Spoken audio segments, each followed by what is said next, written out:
Hello ଜୟ ଜଗନ୍ନାଥ ସାଙ୍ଗମାନେ। ସବୁଦିନ ଭଳି ସକାଳୁ ମୁଁ ଟ୍ୟୁସନରୁ ଆସି ଗାଧେଇ ପାଧେଇ ଆସିଥିଲି ଭାରି ଆମ ଗାଁ ହନୁମାନ ମନ୍ଦିରକୁ। କାରଣ ଆମର ଆଜି ସଂକ୍ରାନ୍ତି ପାଳି ଥିଲା ତ ଭୋଜି ହେଉଥିଲା। ତ ଫାଷ୍ଟ ଠାକୁରଙ୍କୁ ଦର୍ଶନ କରିବାକୁ ମନ୍ଦିର ଭିତରକୁ ଆସି ଯାଇଥିଲି। ଦେଖିପାରୁଥିବେ ଆପଣମାନେ ଆମର ହୋମ ଫୋମ ମଧ୍ୟ ହୋଇଥିଲା ଆଜି। ମୁଁ ଠାକୁରଙ୍କୁ ମୁଣ୍ଡିଆ ମାରି ଆସିଥିଲି ଭାରି ମନ୍ଦିରକୁ। ମନ୍ଦିର ବାହାରକୁ ଆସି ମୁଁ ତଳକୁ ଯାଉଥିଲି ଯୋଉଠିକି ଆମର ଭୋଜି ହେଉଥିଲା। ଆପଣମାନେ ଦେଖିପାରୁଥିବେ ଏଇଠି ଆମର ଭୋଜି ହେଉଛି। ଏଠି ସବୁ ଆମର ବଢ଼ା ବଢ଼ି କାର୍ଯ୍ୟକ୍ରମ ସବୁ ବାଲ୍ଟିକୁ ପଲିଥିନ୍ ସବୁ ପାର୍ସଲ ସବୁ ଦିଆହେଉଛି।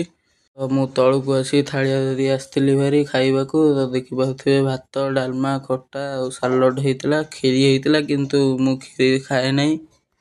ବହୁତ ଭଲ ଟେଷ୍ଟ ହେଇଥିଲା ତ ମୁଁ ଖାଇସାରି ଘରକୁ ଫେରି ଆସିଥିଲି। ତ ଆମେ ଆସିବା ବାଟରେ ବର୍ଷା ହେଉଥିଲା ଟିପ୍ ଟିପ୍, ତ ରହିଲି। ଜୟ ଜଗନ୍ନାଥ ସାଙ୍ଗମାନେ।